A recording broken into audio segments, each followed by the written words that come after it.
Politics. I am your host, Bubba, and thank you for joining me. I apologize, I got started a little late this evening. This is my second time doing this, so I did not realize that I was not on. So I've been sitting here talking for 18 minutes and talking to myself. Oh well, such is life. Anyway, thank you for tuning in. Tonight, I will be talking about the Korean Peninsula, giving a timeline and talking about, how the situation came about, and giving a brief history, giving a history of Korea. First, let's start at 1910, the Japanese occupation of Korea. The Japanese gained control of Korea through a treaty with China. And one thing I've noticed is in the 35 years from my studying and reading on this is that Japan occupied Korea for 35 years, from 1910 to 1945. And the occupation was really a duality. On the one hand, Japan helped modernize Korea. They modernized the school system. They brought technological advancement to the country. They built the infrastructure. And they also did the first modern archaeological excavations as well in Korea. And they found a lot of, temples and things, Korean archaeological artifacts, and they actually preserved them and opened up a museum in Korea. The Japanese did do good there, but then on the other hand, up until 1919, their occupation was marked by pretty brutal coercion. At one point, they couldn't. Everybody had to take a Japanese name. The Koreans were forbidden to speak the Korean language. So, on the one hand, it was great. It was, they did do good there, but on the other hand, of course, being a colonial power, not so much. But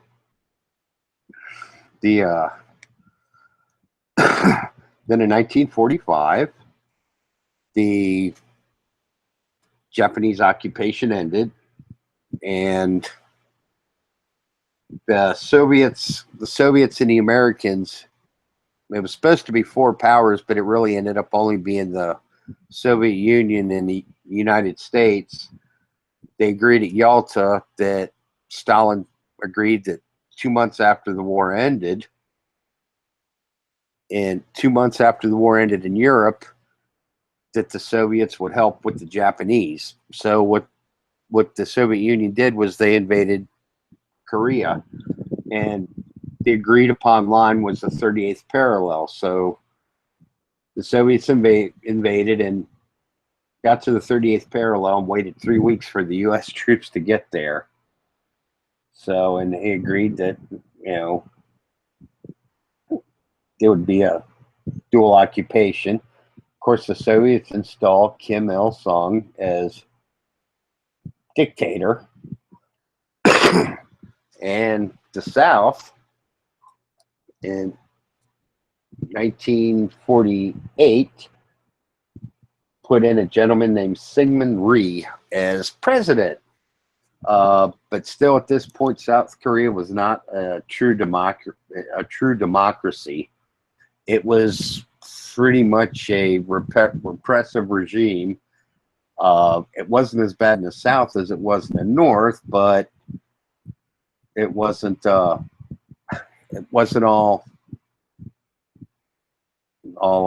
cookies and ice cream, shall we say. Then, of course, in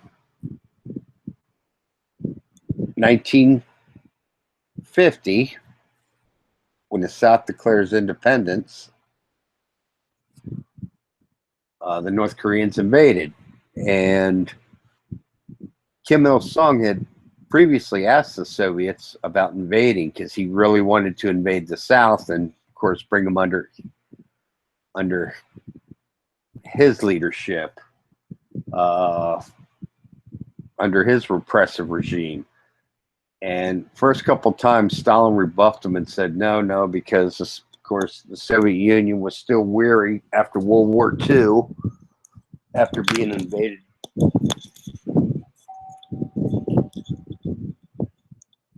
After being invaded by the Germans. And finally, he relented and said yes. So North Korea invaded South Korea. And Syngman, the South Korean leader, had asked the United States for weapons and military munitions for his military, because the South didn't really have much of an army and they really didn't have any weapons. And the United States turned him down because they were worried that he would invade North Korea. And so because of that, when the South invaded, when the North invaded, the South was ill prepared, and the North Korean army advanced quickly. I think they took Seoul within 3 or 4 days. It didn't take very long. And of course, the UN Security Council met. And this is kind of ironic, but in those days, I don't know how it is nowadays, but in those days, the 5 members of the UN Council, it had to be a unanimous vote to do anything. So Britain, France, China, the United States, and the Soviet Union were the members of the council. Well, the Soviets actually boycotted that meeting. So because they boycotted it, they wouldn't have a vote. So the council the UN voted to aid the South in the conflict. So of course, the UN, which is predominantly United States, U.S. soldiers, entered into the conflict. And for a while there, it looked pretty dire because the North Koreans got down to a very up to an area where Busan is, which is in the far south of South Korea. And they dug in, but they were, for a while there, it looked like they were in danger of being pushed back into the sea. And then, of course, they got their act together and pushed the North Koreans all the way back, almost to the Yalu River, which is the border with China. At that point, China invaded. China got involved in the conflict and pushed the Americans and the South Koreans back down. They recaptured Seoul, and then, of course, it was really a seesaw war. And finally, it got stabilized at about the 38th parallel, and the war pretty much at that point then became a stalemate. So then they signed the treaty in 1953, the armistice. But it didn't really end the war because there was never any peace treaty signed. Syngman refused to sign a peace treaty, the leader of the South. So that's why to this day, there is still conflict. It's still, technically, it's still a war because there was never a peace treaty signed. So, okay, moving on. Okay, in 1968, North Korea captures the USS Pueblo, a U.S. naval intelligence ship. From what I've seen and what I've heard, you could actually tour that if anybody anybody ever decides they want to take a vacation to North Korea, which is not exactly a hotbed of tourist activity. It's funny. I have a lot of friends who are actually Chinese and live in China, and it's funny because I ask them, "Oh, you been to Korea?" "Oh, yeah." "Oh, really? How was it?" "Okay." "Well, where'd you go?" "Seoul." They've all been to South Korea. They don't even want to go to North Korea. It's kind of comical. Okay, moving on. But they captured the USS Pueblo in 1968. So pretty much held the crew for ransom. Then in 1986, the nuclear reactor in Yongbyon becomes operational in North Korea. The research nuclear reactor. Then in 1991, North and South Korea joined the United Nations.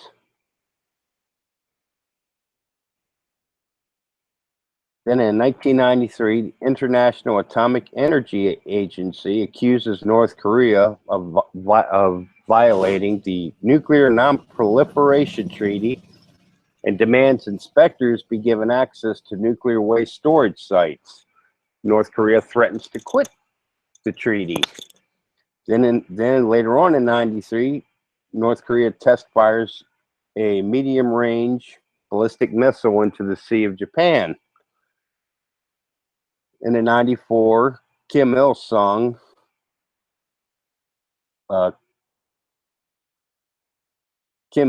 dies and Kim Jong-il succeeds him, his son. In 94, North Korea and U.S. sign an agreed framework which Pyongyang commits to freezing its nuclear program in return for heavy fuel oil and 2 light water nuclear reactors. What the difference is between heavy or light water, I do not know. Then in 96,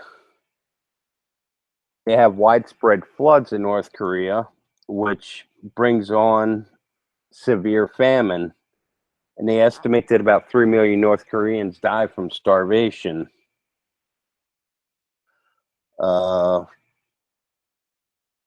Then later in 96, in April rather, North Korea announces it will no longer abide by the armistice that ended the Korean War and sends thousands of troops into the demilitarized zone. In September, a North Korean submarine with 26 commandos and crew on board runs aground near the South Korean town of Gangneung. All but one on board is killed, along with 17 South Koreans following several skirmishes. In 1998, June of 1998, South Korea captures North Korean submarine in its waters. The crew is found dead inside. Well, that's weird. August of 98, North Korea fires a multi-stage long-range rocket which flies over Japan and lands in the Pacific Ocean, well beyond North Korea's known capabilities at the time. They exceeded everybody's expectations. In 2000, they have an inter-Korean summit. Takes place in Pyongyang, between Kim Jong-il and South Korean President Kim Dae-jung, paving the way for the reopening of border liaison offices and family reunions. How about that? The South also grants amnesty to over 3,500 North Korean prisoners. 2002, President George W. labels North Korea, Iraq, and Iran an axis of evil and accuses them all of continuing to build weapons of mass destruction. So, then in June, North and South Korean naval vessels wage a gun battle in the Yellow Sea. 30 North Korean and 4 South Korean sailors are killed. September 2002, Japanese Prime Minister Koizumi visits North Korea, and during which North Korea admits to having abducted 13 Japanese citizens in the 1970s and 1980s, and that at least 4 are still alive. And what they did was they used those Japanese citizens they kidnapped. They forced them to train North Korean secret agents, teaching them Japanese culture, Japanese customs, the Japanese language. Basically teaching them how to act like Japanese.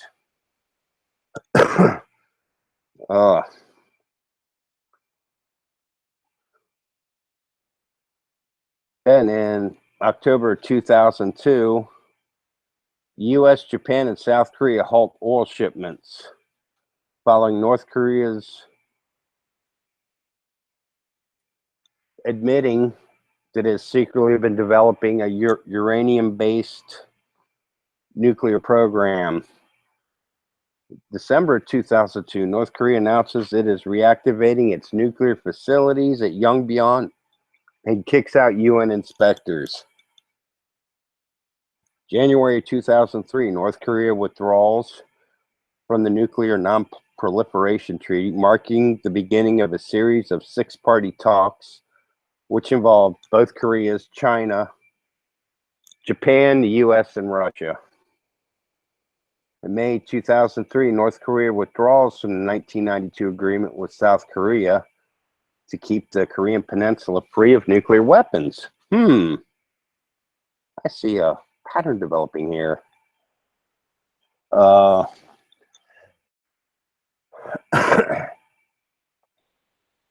So as you can see, it's just getting worse and worse and worse. North Korea, 2006, fired 7 missiles, including a long-range Taebadong-2 missile, which crashed shortly after takeoff. And of course, the North Koreans claimed that it could hit the U.S., but couldn't even barely make it out of Korea. So, comical. October 2006, North Korea conducts its first nuclear weapons test at an underground facility. At that point, then the UN imposed economic and commercial sanctions on North Korea. July 2007, North Korea shut down the reactor after receiving 50,000 tons of heavy fuel oil as part of an aid package. You might as well just handed them a nuke. August 2007, South Korea announces it will send nearly $50 million in aid to the North after Pyongyang makes rare appeal for flood relief. So they were still starving. Okay, 2007, second Inter-Korean Summit held in Pyongyang. President Roh Moo-hyun becomes the first South Korean leader to walk across the demilitarized zone, separating North and South Korea. Then, not even a year later, about 6 months later, in March of 2008, North and South relations deteriorate sharply after new South Korean President Lee Myung-bak promises to take a harder line on North Korea. Damn dogs. 2008, August of 2008, Kim Jong-il, North Korea's leader, dies of a stroke.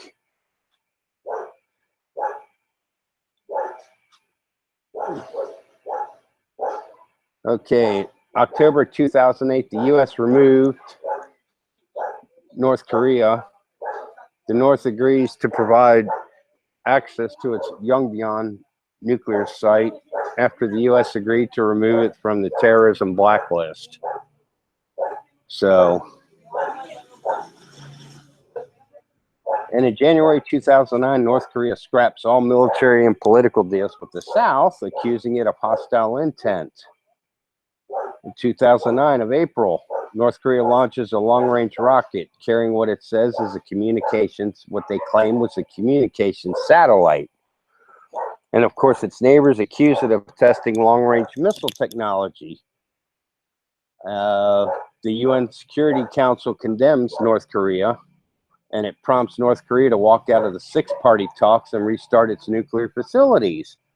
Then in May of 2009, North Korea does its second underground nuclear test.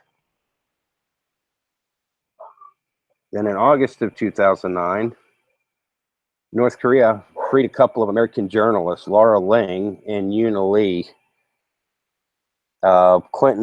U.S. President Clinton worked to facilitate the release, and they were sentenced to 12 years of hard labor for crossing the border illegally. So it's snowballing and getting worse.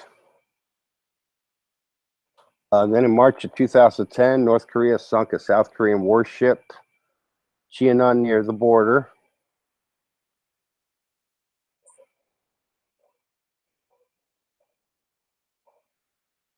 And in November 2010, North Korea showed a visiting American nuclear scientist a new secretly built facility for enriching uranium at its Yongbyon complex.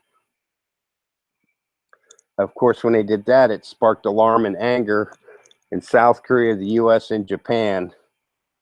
And I'm sure it didn't help in their relations with China either. Then also in November of 2010, they had a border clash. It resulted in 2 South Korean Marines being killed. The North insists it didn't open fire first and blames the South for it. In December 2011, North Korean leader Kim Jong-il dies. And Kim Jong-un presides at his funeral, and now we have 3 Fat Pants as the leader of North Korea. So, in October 2012, North Korea claims that its missiles can hit the U.S. mainland after South Korea after South Korea and the U.S. announced a deal to extend the range of South Korea's ballistic missiles. December 2012, North Korea successfully launches a rocket-mounted satellite, so they say, into orbit following a failed attempt in April. Then in February 2013, they did their third nuclear test, said to be more powerful than the 2009 test. So, as you could see, I could go on and on and on and on and on. One interesting fact, though, in July of 2013, Panama impounded a North Korean ship carrying 2 MiG-21 jet fighters under bags of sugar. I guess it must have been broken apart. But as you can see, it just keeps getting worse and worse and worse and worse. Keep imposing sanctions, and I don't really think the sanctions can really get much tougher than they are now. Because I mean, North Korea either has to go overseas and pay for things in cash, or they have to rely on Russia, which Russia doesn't really give them any military hardware or anything like that anymore, and really neither does China. So, they get a lot of their food from China and Russia.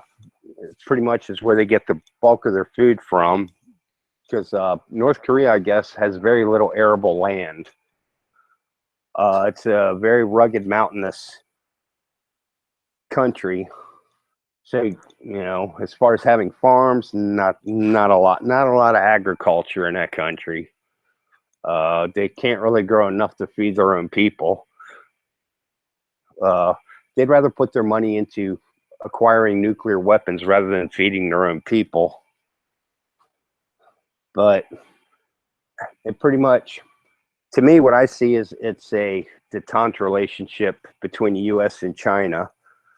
I think I said this last week, but in a nutshell, China leaves Taiwan alone and we leave North Korea alone. But I think China is now, though, starting to get tired of North Korea's shenanigans. And North Korea and China actually had great relations up until about the 80s, late 80s, or really early 90s, till the early 90s when China began transforming into more of a semi, you can't really say completely market economy, but a semi-market based economy. At that point, the North Korean leader pretty much called China a bunch of traitors to the workers' cause, to the communist ideals. So, but they have remained allies, but they're not as close as they once were, not nearly as close as they once were. And I think now China's really seeing North Korea starting to become a liability. I know a big concern too of China is they don't want, if there was an invasion of the North, they would have a bunch of North Koreans pouring over their southern border. And China does not want a refugee crisis on its hands. Because after all, they have 1.4 billion of their own people to take care of. So I can't blame them. So I think the only way this will ever be resolved is, which would really be tough, would be there would be a popular uprising in North Korea, but I really can't see that because of the way the propaganda there operates. Pretty much everybody in North Korea, Kim Jong-un is God, which is a shame. And of course, I think when he had his uncle executed, and they used an anti-aircraft gun. If you do that to a member of your own family, it pretty much is a good way to quell any dissenting opinions. So I really don't see, the only thing I see happening is this guy kicks the bucket and he doesn't have an heir. It would probably be like an internal power struggle. Outside of an invasion, that's the only way I would ever see really North Korea becoming a more of a free society. As sad as it sounds, a military dictatorship would probably actually be an improvement. Or, it's easy for me to eventually see North Korea possibly becoming like a society like China. Granted, China doesn't have as many freedoms as people in the U.S. do, but compared to the way China used to be, China's actually got quite a bit of freedom now compared to what they used to have. So, I've had people tell me that North Korea is like China was in the 70s, when Chairman Mao and then Deng Xiaoping were running things. That's pretty much, I guess, how China is how North Korea is today. So, will that ever be resolved? Like I said, that's the only two scenarios I could ever see happening. I don't know. But anyway, that's my take. Next week, I may talk about Syria, but I'm not sure yet. But I've already scheduled the the live stream. So if anybody wants to, and fine. If not, hey, that's fine too. I enjoy doing this. That's the reason why I'm doing it. Anyway, feel free to comment if you have any questions or anything. I hope everybody is doing well, and I hope you have a great week. Till next time, Bubba out. Bye.